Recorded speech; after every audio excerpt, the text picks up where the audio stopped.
Hello everybody, welcome back to another video, and in today's video I'm going to be showing you Tony Hawk's Pro Skater 1 and 2 without updates.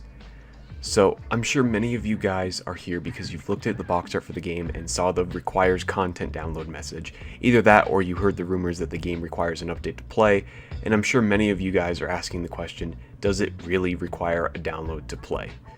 Well, I'm very happy to say that no, it doesn't require the update to play the game at all, and in fact, you can play the entirety of both Pro Skater 1 and 2 without the need to download, and in this video, I'm going to be showing you how to do it.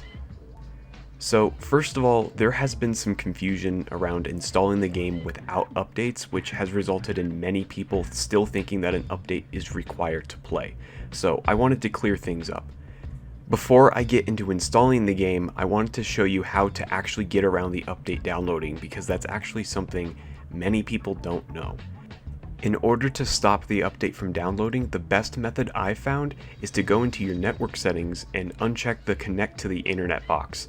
Or if you're on Xbox, go to the network settings and press the go offline button. This prevents your console from connecting to the internet, and because of that, it won't download any updates when you try to install the game. So now let's get into installing the game off the disk. So the game's file size off the disk is around 22 gigabytes. However, when you first put in the disk, it will only install around 8 gigabytes before you can actually boot the game. If you boot the game right away, you'll get this screen telling you the game is still installing and that you can only play Warehouse and the tutorial while it's installing. This happens because the game is still copying the rest of the data from the disk in the background, not because it wants you to update. This is something that has confused many players, so I wanted to clear that up. Just wait around until the game gives you a installation complete message, or until the rest of the main menu shows up, as the installation complete message might not show up all the time. Once you see the Skate Tours option and many of the other options in the menu show up, then that means the game is fully installed and you can play the rest of the game. So a question you guys might have is there any content missing from the disc? So I went and 100%ed both Pro Skater 1 and 2 to see if there were any levels or skaters missing from the disc, and I'm happy to report that all levels, including the secret levels, are on disc with no download required.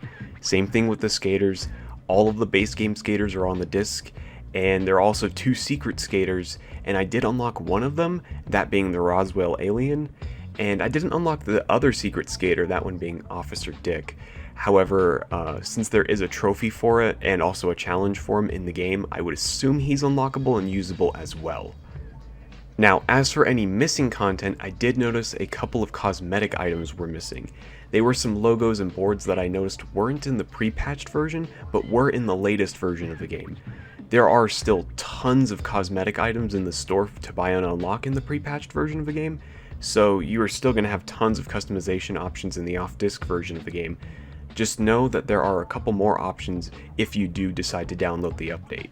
Another thing I noticed was different in the pre-patched version of the game was the multiplayer mode, specifically online multiplayer. If you go to the multiplayer menu in the pre-patched version of the game, you might notice a private match option, which is a bit odd because in the patched version of the game, this option is actually completely gone. So this is actually, I'm pretty sure, the only thing that was actually removed with the update, which is a bit odd. However, local multiplayer is fully intact, so if you want to play some offline multiplayer with your friends, that's totally possible. I also did see that if you try to access any online feature, it tells you to download the update. However, this doesn't really matter, as the only online features in the game are the online multiplayer and the leaderboards, which you would need internet to access those anyways. So outside of a few minor cosmetic items, everything is playable off the disc without the need of a download, so if you don't have any internet, you should be good to buy and play the game as long as you follow this guide. Anyways, I hope you guys enjoyed the video. If you did, leave a like and a subscribe, and I'll see you guys in the next video. Goodbye.